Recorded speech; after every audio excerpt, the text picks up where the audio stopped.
అమ్మ, ఇప్పుడున్న పరిస్థితుల్లో ఈ సమాజంలో ఉన్న పొల్యూషన్కి అయితే ఏంటి, ప్రతి ఆహారం కూడా అన్ని రసాయనాలు వేసి పండించిన ఆహారము, రకరకాలుగా అమ్మ ఎన్నో సమస్యలు. వీటన్నిటి వల్ల జుట్టు అనేది తెలియక మనం వాడే షాంపూలు కావచ్చు, ఏదైనా అమ్మ రీజన్ పెరగటము తక్కువే. ఉన్న జుట్టన్నా కాపాడుకుందామా అంటే అది కూడా కష్టమైపోయిందమ్మా. ఊడిపోవటము, చిన్న ఏజ్లోనే తెల్ల జుట్టు రావడము, ఇలాంటి సమస్యలు చాలా చూస్తున్నామమ్మా. అసలు నిజంగా మీలాంటి వాళ్ళు పెద్దవాళ్ళ జుట్టు చూస్తేనే ఒక రకంగా చూడ్డానికి హెల్దీగా కొంచెం బెటర్గా ఉన్నట్టు అనిపిస్తోందమ్మా. ఎలా తెల్లబడిందమ్మా నా జుట్టు? అది ఏజ్ తరబడి వచ్చేది వేరు కదమ్మా. ఇప్పుడు మాలాంటి వాళ్ళకి ఇంత చిన్న ఏజ్లో, ఇంకా చిన్న చిన్న పిల్లల్లోనే తెల్ల జుట్టు చూస్తున్నామమ్మా. నిజంగా జుట్టు ఒత్తుగా పెరగాలన్నా, నల్లగా ఉండి తొందరగా తెల్ల జుట్టు రాకుండా ఉండాలన్నా ఎలాంటి జాగ్రత్తలు తీసుకోవచ్చమ్మా? అమ్మా, ఆ జుట్టు నల్లగా ఉండడానికి మెలనిన్ ఏదో అంటారు, అది పిగ్మెంట్ కారణం. అది దాని ప్రొడక్షన్ శరీరంలో కలిగేటటువంటి ఆహారం మనం తీసుకోకపోవడం వల్ల ఆ జుట్టు తెల్లబడుతూ ఉంటుంది. జుట్టు ఎదగాలంటే కూడా మంచి పోషక విలువలు ఉన్న ఆహారం తీసుకోవాలమ్మా. కరెక్ట్ అమ్మా, అది ప్రధానం. అది పక్కన పెట్టడం వల్ల మనకి తేడా వస్తుంది అంతే. జుట్టును చూసి మనిషి ఆరోగ్యం కూడా చెప్పచ్చట. ఇక వెంట్రుకని బట్టి కూడా చెప్తారు. హెల్దీ జుట్టు ఏదైతే ఉందో, వెంట్రుక ఏదైతే ఉందో అది ఆరోగ్యాన్ని సూచిస్తుంది. మరి అటువంటిది లేకుండా పోవడానికి కారణం ఏమిటంటే, నిజానికి ఆరోగ్యం మాట నుంచి అందానికి కూడా జుట్టే కారణం. జుట్టు, కట్టు, బొట్టు మూడుట మనిషి యొక్క అందాన్ని చూపించేది. అందులో ప్రధానంగా పెట్టని నగలాంటిది జుట్టు.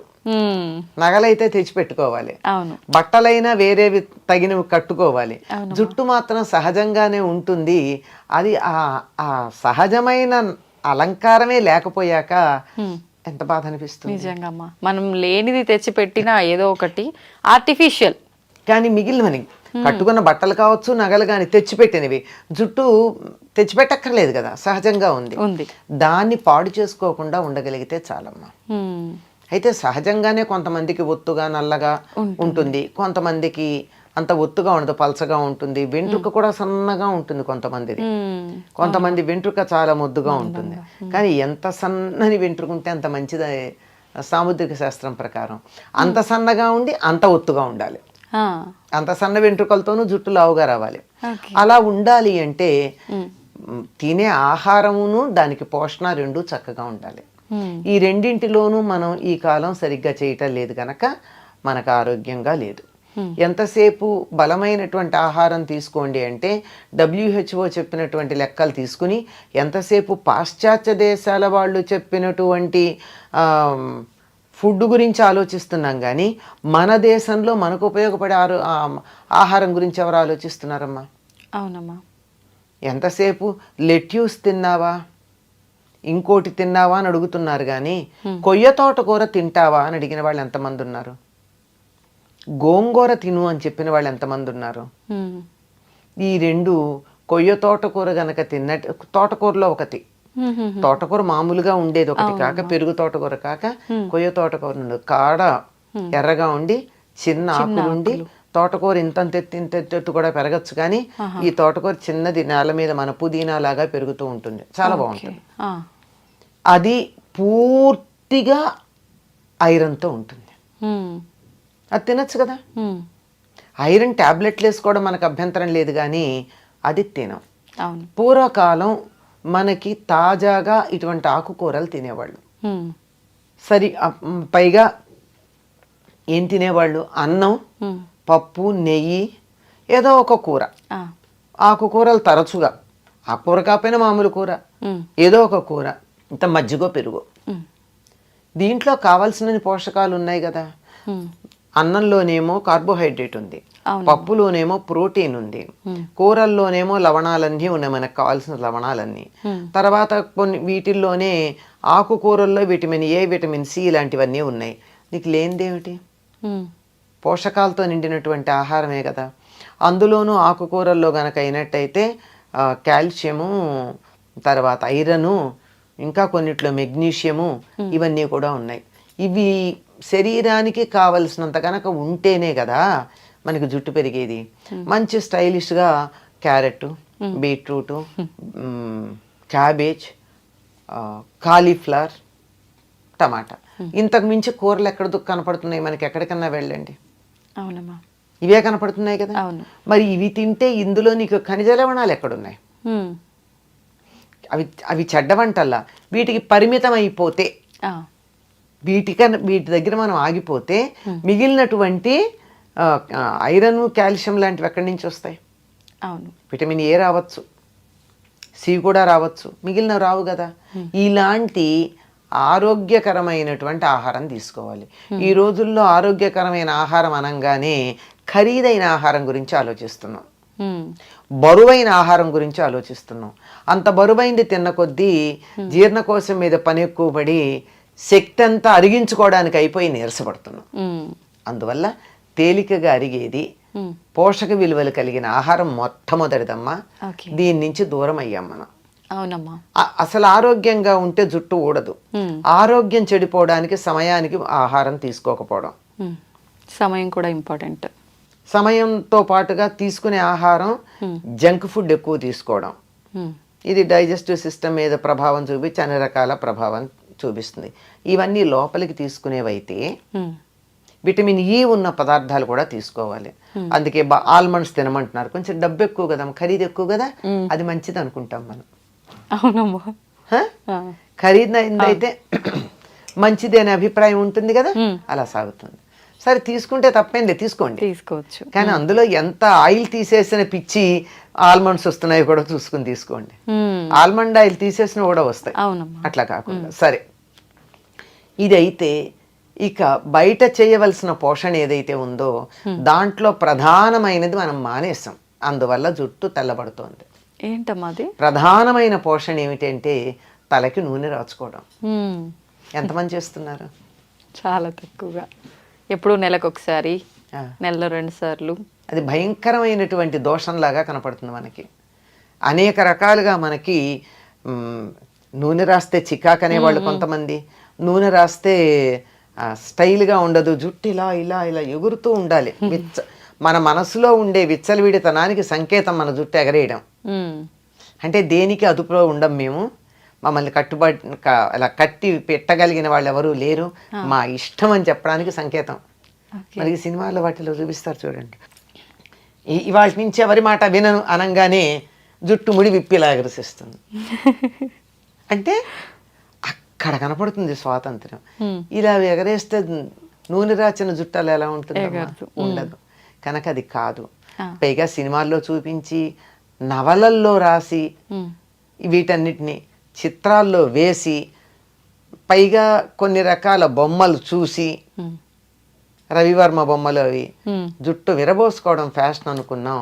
ఈ నూనె రాయకపోవడం, విరబోసుకోవడం, ఈ రెండు పొడవాటి జుట్టు రాకపోవడానికి, జుట్టు తెల్లబడడానికి కారణం.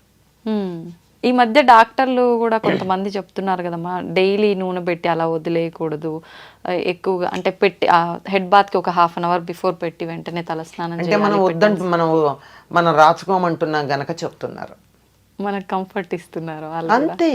లేకపోతే ఆ డాక్టర్ దగ్గరికి నేను వెళ్ళను కదా.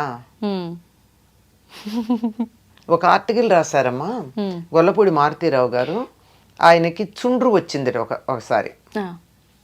నేను మరి స్క్రీన్ మీద కనపడతాను, చుండ్రు వస్తే నాకు ఎట్లా అని ఒక స్కిన్ డాక్టర్ దగ్గరికి వెళ్ళారట. వెడితే ఈయన సెలబ్రిటీ కదా, అందువల్ల మీరు నాకు ఫీజు కట్టి వచ్చారు కనుక నేను ఏదన్నా మందు రాయాలి కానండి, దీనికి మందక్కర్లేదండి అన్నట్ట.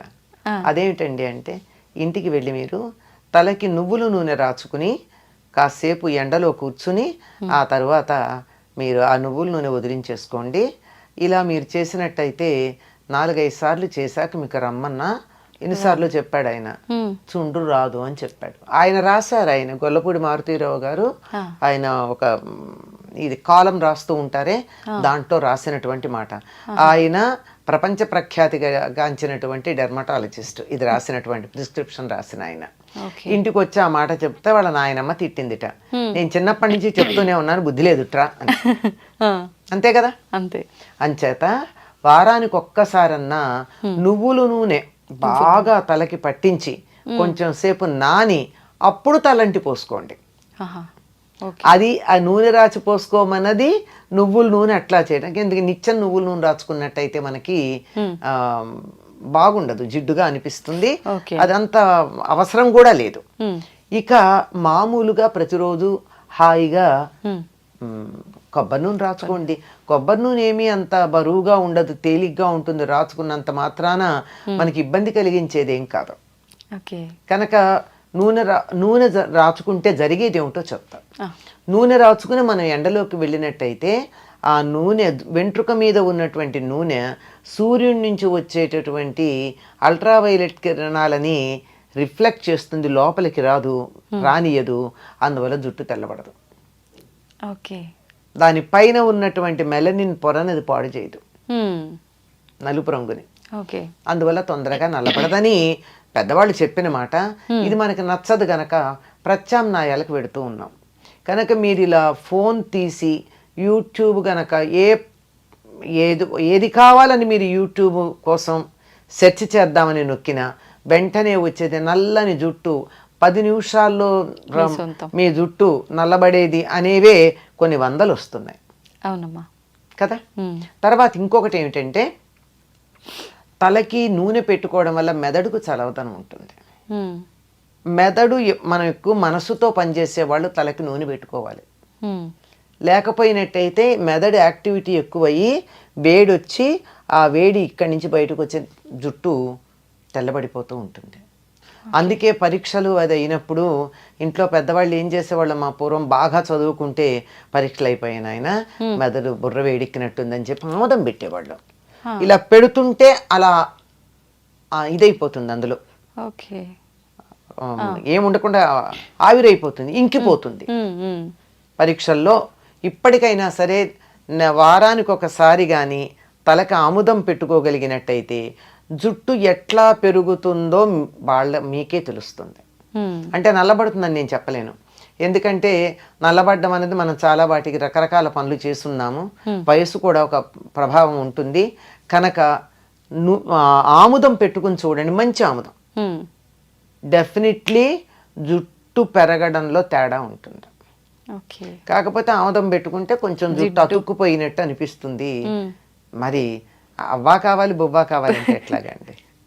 అవునమ్మా. అందువల్ల మీకు రేపు ఏ కార్యక్రమం లేదు అనుకున్న రోజున, ఇంట్లోంచి కదలక్కర్లేదు అనుకున్న రోజున, ఇవాళ మధ్యాహ్నమో రాత్రో కనీసం ఒక 24 గంటలు నానితే చాలా బాగుంటుంది.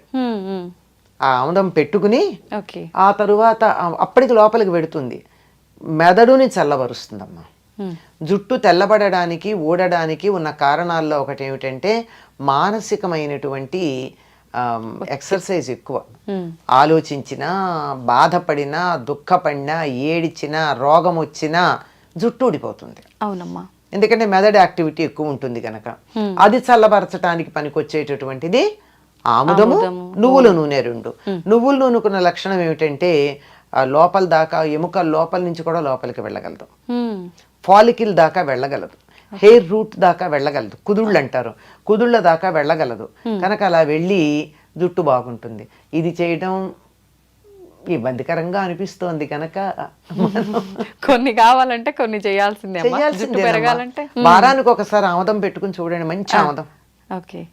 తలంతా కాకపోయినా కలిసి మాడు పట్టును పెట్టుకుని చూడండి, చల్లగా. ఇలా పెట్టుకుంటేనే ఇలా కళ్ళు చల్లగా అనిపిస్తాయి మనకి. అది మరి అంత చల్లదనం కలిగిస్తూ మనం ఇంత పని చేస్తూ, ఎంత ఎండల్లో తిరుగుతూ, ఇంత టెన్షన్స్ పడుతున్నప్పుడు జుట్టు ఊడకుండాను తెల్లబడకుండాను ఉండమంటే ఎట్లాగమ్మా? దానికి కొద్దిగా బలం ఇవ్వాలి కదా మనం. దాన్ని వాడుకుంటున్నప్పుడు దాన్ని రిప్లెనిష్ చేయాలి కదా. అలా చేస్తే ఇలా ఉంటుంది. చాలా మంది ఈ మధ్య కాలంలో జుట్టు పెరగడం కోసం అని చెప్పి రకరకాల ఆయిల్స్ తయారు చేస్తున్నారు కదమ్మా. నిజంగా అలా తయారు చేసి పెట్టుకున్న ఆయిల్స్ వల్ల ఫలితం ఉంటుందంటారా? మరి ఎలా తయారు చేస్తారో తెలియదు కదమ్మా. కానీ కొన్ని జుట్టుని పెంచగలిగిన లక్షణాలు ఉన్నవి కొన్ని ఉన్నాయి. ఉదాహరణకి పొన్నగంటాకు, గుంటకలగరాకు, తర్వాత గడ్డి చామంతి అంటారు, ఇక్కడ పలకాకు అంటారు. అది నలుపు చామంతి చామంతి బంతి పూలలాగా చిన్న చిన్న ఉంటాయి. అది తర్వాత సరస్వతి ఆకు, తర్వాత ఉసిరిగా ఆ. ఇవన్నీ జుట్టు పెరగడానికి సహకరిస్తాయి. ఉమ్. అంటే విసిరిగా నలుపు రావడంతో పాటుగా చేసేది ఏమిటంటే విటమిన్ సి, ఎక్స్టర్నల్గా కూడా విటమిన్ సి ఇస్తున్నాం. ఇవన్నీ కూడా జుట్టుకి సహకరించేటటువంటివి. మరి వీటిని ఎంత వేస్తారో, ఏ పాళ్ళల్లో వేస్తారో చేసేవాళ్ళు మనకి తెలియదు కదా. ఉమ్, ఉమ్. మందార పూలు ఆ. ఇవన్నీ కూడా జుట్టుకి సహకరిస్తాయి.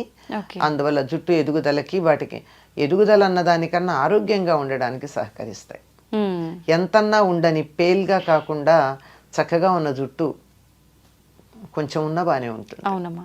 అలా ఉండడానికి. మా చాలా మంది ఆయిల్ పెట్టుకునే ముందు కొంచెం గోరువెచ్చ చేసి పెట్టుకుంటూ ఉంటారమ్మా, అలా పెట్టుకోవచ్చు అంటారా? తప్పింది, గోరువెచ్చగానే ఉండాలి. ఉమ్. తొందరగా కుదుళ్ళల్లోకి వెడుతుందని అర్జెంటుగా కడిగేసుకోవచ్చు. ఉమ్. లేకపోతే కూడా ఏం చేస్తారు, మీకు ఈ పార్లర్లకు వెడితే నూనె పెట్టేసిన తర్వాత ఒక తడిపిన వేడి నీళ్ళల్లో తడిపినటువంటి టర్కిష్ టవల్ తలకి చుడతారు. అవునమ్మా. ఈ ఆవిరికి లోపల ఎడుతుంది. Okay, okay. అది మనమంతా చేయలేకపోయినా హాయిగా గోరువెచ్చగా చేసైనా పెట్టుకోవచ్చు, లేదా ఒక టవల్ చుట్టేసుకోవచ్చు. ఎందుకంటే లోపలికి ఇంకడానికి. ఓకే. తరచుగా రాసుకునే వాళ్ళకి సమస్య లేదమ్మా. లేదు. అమ్మ, ఈ జాగ్రత్తలన్నీ తీసుకున్న తర్వాత మనం నార్మల్గా శీకాకాయ, కుంకుడుకాయలు ఇవి వాడాలంటారు. కానీ ఇవన్నీ వాడటం అంటే ఈ జనరేషన్ వాళ్ళకి హెయిర్ రఫ్గా అనిపిస్తుంది, అంత సిల్కీగా ఉండదు, ఇలాంటి ఇబ్బందులన్నీ ఉంటాయని చెప్తుంటారు కదమ్మా. ఎట్లా జాగ్రత్తలు తీసుకోవాల్సినవన్నీ తీసుకున్నాం. షాంపూ వాడచ్చు అంటారా? పర్వాలేదా? సూట్ అయితే వాడచ్చమ్మా. ఒకసారి టెస్ట్ చేసుకుని చూడండి. హెయిర్ స్మూత్గా ఉండాలి అంటే ఒక మందారాకులు 4 తీసుకుని మెత్తగా గనక చేస్తే అసలు జిగురు జిగురు జిగురు వస్తుంది. స్నానం అంతా అయిన తర్వాత, తల రుద్దుకోవడం అయిపోయిన తర్వాత దీనిని ముందైనా సరే ఈ మందారాకులు జిగురు జిగురు ఉంటుందమ్మా, అసలు షాంపూ లాగా అనిపిస్తుంది. అది కానీ తలకి పెట్టేసుకున్నట్టయితే, పెట్టుకుని స్నానం చేయాలి, అది పెట్టుకుని ఉంచరు. చేస్తే మీరు వద్దన్నా మెత్తగా పట్టుకుచ్చులా ఉండి మీరు ఇలా క్లిప్ పెట్టుకోవడానికి ఇట్లా తీస్తే కూడా జుట్టు జారిపోతుంది. అంత స్మూత్ గా జారిపోయేటట్టు ఉంటుంది. అంటే న్యాచురల్ కండిషనర్. ఇంకా అలోవెరా అంటారు, అదంటారు, ఇదంటారు. కానీ ఇది పల్లెటూళ్ళల్లో అందరూ వాడి సక్సెస్ అయినది. అది నేను చెప్పింది మందారాకు. ఇప్పుడు ఈ కుంకుడుకాయ, శీకాకాయతో తలస్నానం చేయాలనుకునే వాళ్ళు ఆ ప్రాసెస్ ఏ రకంగా ఉంటుందమ్మా? మేమైతే చిన్నప్పుడు కుంకుడుకాయలు కొట్టి అందులో గింజలు తీసి వీటిని మళ్ళీ తొందరగా అవ్వాలంటే వీటిని మళ్ళీ బాగా దంచేవాళ్ళం చిన్న గుండ్రాయితో. లేదంటే కూడా నీళ్లలో వేసి నానబెట్టేస్తే రసం వచ్చేస్తుందమ్మా. ఆ రసంలోనే మేము మందారాకులు వేసేసేవాళ్ళం. కలిపేసి రుద్దేసుకునేవాళ్ళం అంతే. శీకాయ అయితే ఉడకబెట్టాలి, లేకపోతే పొడుము పట్టించుకోవాలి. శీకాయ, కుంకుడుకాయ అయితే కాయలనైనా ఒక్కసారి ఇలా చితగొట్టి నానబెట్టేస్తే అయిపోతుందమ్మా. ఓకే. పొడి చేసి పెట్టిన తర్వాత అది వేడి నీళ్ళతో కలిపి అప్లై చేసుకోవడమేనమ్మా? శీకాయ అయితే వేడి నీళ్ళలో కలపాల్సిందేనమ్మా. ఉడకబెడతారు కూడా కొంతమంది. కుంకుడుకాయ కూడా తేలిగ్గా అవ్వాలి అంటే, పని తొందరగా అవుతుందంటే ఒక్కసారి స్టవ్ మీద పెడతారు. ఈ రోజుల్లో స్టవ్ ఈజీగా అందుబాటులో ఉంది కదా. పూర్వం అయితే పొయ్యిలు వెలిగించాలి, కష్టంగా ఉండేది కనుక అది కష్టం. కానీ త్వరగా వచ్చేస్తుంది. మా షాంపూ కన్నా హాయిగా వచ్చేస్తుంది రసం. కాకపోతే చేత్తో ఇట్లా పిసగాలి, రసం తీసుకోవాలి. చిన్నపిల్లలకు పోసేటప్పుడు అయితే మేము టీ స్టెయినర్లో ఆ రసాన్ని వడగట్టి వాళ్ళకి పిప్పి తగలకుండా చేసేవాళ్ళం చిన్నతనంలో. తలుచుకుంటే చెయ్యొచ్చమ్మా. అవి పాతకాల పద్ధతిలోని మనస్సులో ఒక అభిప్రాయం ఏర్పడిపోయి వాటి మీద నెగిటివ్ ఫీలింగ్ ఉండడంతో వాటి దగ్గరికి వెళ్ళలేకపోతున్నాం. నిజమే అమ్మా. చెప్తుంటే సింపుల్ గానే అనిపిస్తుంది అమ్మా, కాకపోతే దానికంటూ కొంత సమయం కూడా కేటాయించాల్సి ఉంటుంది ఇదంతా చేయాలంటే. ఎందుకు ఎంత పెద్ద సమయం అమ్మ? ఎప్పుడప్పుడు అన్ని తెచ్చుకునేటప్పుడు కుంకుడుకాయలు తెస్తారు, తలకి నూనె పెట్టుకునేటప్పుడు నానబెడతారు, వాడుకుంటారు. సిజర్స్ పట్టుకెళ్ళి ప్యాకెట్ కట్ చేసుకునే లోపల విసుగుతారు, పోసుకుంటారు. ఏముందానికి? ఇంకా ఫాస్ట్గా కూడా వదులుతుంది నూనె, చాలా తేలికగా జిడ్డు వదులుతుంది. అలా రోజు తలస్నానం చేసే వాళ్ళు కూడా రోజు పెట్టుకోవచ్చు అమ్మ, పర్వాలేదా? అవసరం లేదు. ఆ ఉన్న కాస్త న్యాచురల్ ఆయిల్ కూడా పోతుంది జుట్టుకి. మనకి లోపల నుంచి రూట్లో నుంచి కొంత ఆయిల్ వస్తుంది. అవునమ్మా, అది కూడా పోతుంది రోజు ఈ పని చేస్తే. ఓకే, సంతోషం అమ్మా. నమస్తే. నమస్తే.